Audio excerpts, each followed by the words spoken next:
ओम नमो भगवते वासुदेवाय नमः। ओम नमो भगवते वासुदेवाय नमः। श्री हरि विष्णु की कृपा से तमाम अधूरी इच्छाएं पूर्ण होती हैं। इस व्रत में लुम्भक से जुड़ी एकादशी की व्रत कथा पढ़ी जाती है।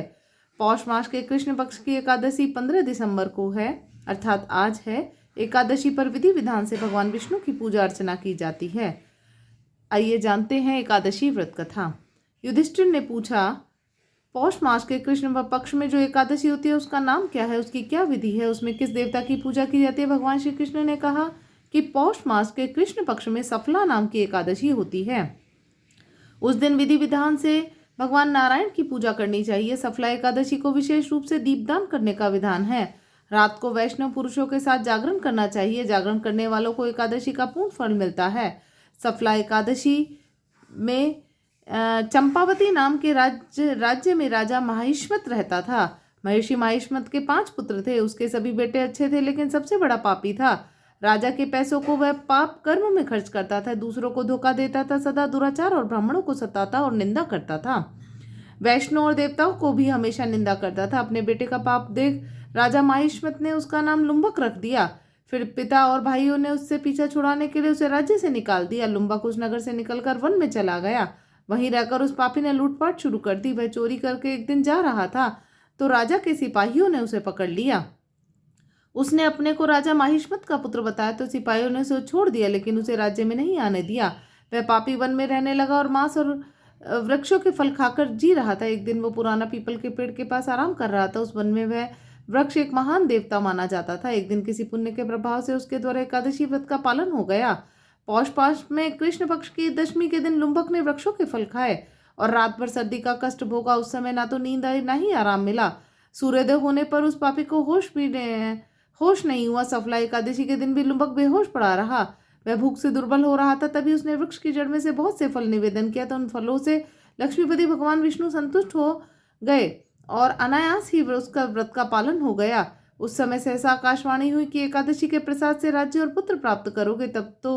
तब से भगवान विष्णु के भजन में वो लग गया। उस समय भगवान कृष्ण की कृपा से उसके मनोज्ञ नामक पुत्र उत्पन्न हुआ। इस प्रकार जो सफला एकादशी का उत्तम व्रत करता है वह इस लोक में सुख भोग कर मरने के पश्चात भी मोक्ष को प्राप्त करता है। बोलिए भगवान विष्णु की जय। बोलो राधा मैया की जय। बोलो तुलसी महारानी की जय। ओम जय जगदीश हरे स्वामी जय जगदीश हरे। भक्त जनों के संकट दास जनों के संकट क्षण में दूर करे। ओम जय जगदीश हरे। जो ध्यावे फल पावे दुख बिन से मन का। सुख संपत्ति घर आवे कष्ट मिटे तन का। ओम जय जगदीश हरे। मात पिता तुम मेरे शरण गहूँ मैं किसकी। स्वामी शरण गहूँ मैं किसकी। तुम बिन और न दूजा आस करूँ मैं जिसकी। ओम जय जगदीश हरे। तुम पूर्ण परमात्मा तुम अंतर्यामी। पार ब्रह्म परमेश्वर तुम सबके स्वामी। ओम जय जगदीश हरे। तुम करुणा के सागर तुम पालन करता।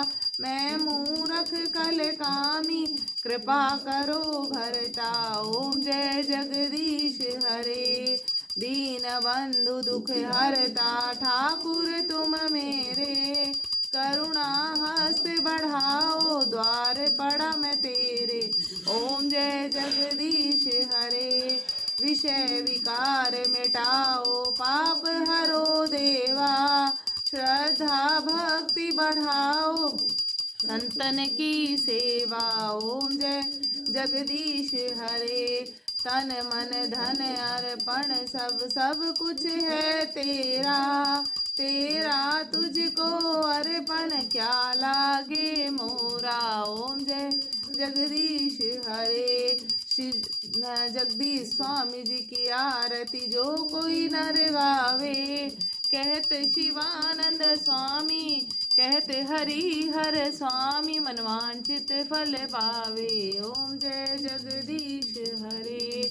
बोलो विष्णु भगवान की जय। बोलो एकादशी मैया की जय। बोलो तुलसी महारानी की जय।